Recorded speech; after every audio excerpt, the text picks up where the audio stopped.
Naghinay-hinay na sa pagkobra ang kapin sa 400 ka mga mananaog sa 655 Lotto. Samtang pipila ka mga Subuanon ang kada adlaw nang yawat nga makadaog usab sa Grand Lotto Jackpot. Ang detalye sa report ni Femari Dumabo.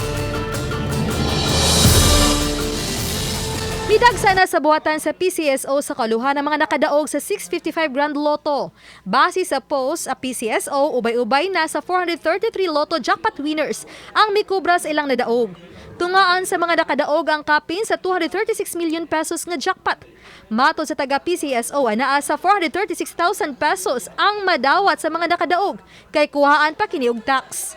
Apil ang 14 ka mga taga-Sugbo sa palarang nakakuha sa winning combination nga 9, 45, 36, 27, 18 ug 54. Gawa sa taga-Sugbo nakadaog usab ang 5 gikan sa Negros Oriental, 4 sa Bohol ug 12 sa nagrenlaing probinsya sa Eastern Visayas. Samtang padayong ni dagsa ang mga Sugboanon sa Lotto outlets kinsa nang yawat nga maswertian pa sa Grand Lotto jackpot.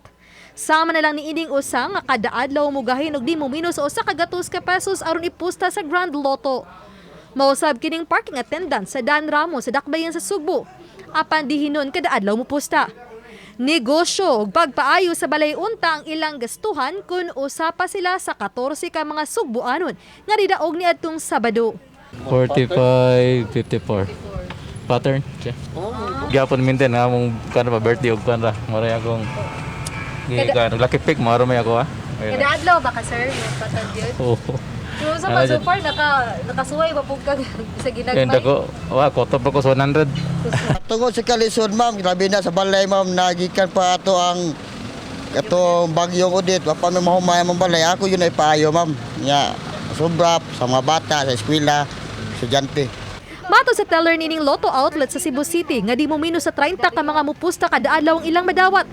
Nang hinaot sila nga gikan silang outlet ang usas o pipila pa sa 14 nga nakadaog ug mo claim sa ilaha dinhi sa Sugbo.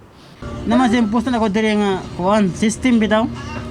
System 9 mabaytan na kuan mga 500 kapin. Ang system nan kay 1,600. Nasa isa ka tawo diri nga mapusta og 11,000, 10,000. Pero system ilang kanon ilang siguro pusta.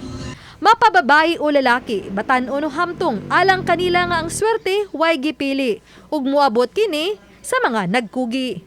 Uban ni Jun Sulon, ako si Femari Dumabok. Balitang Bisdak!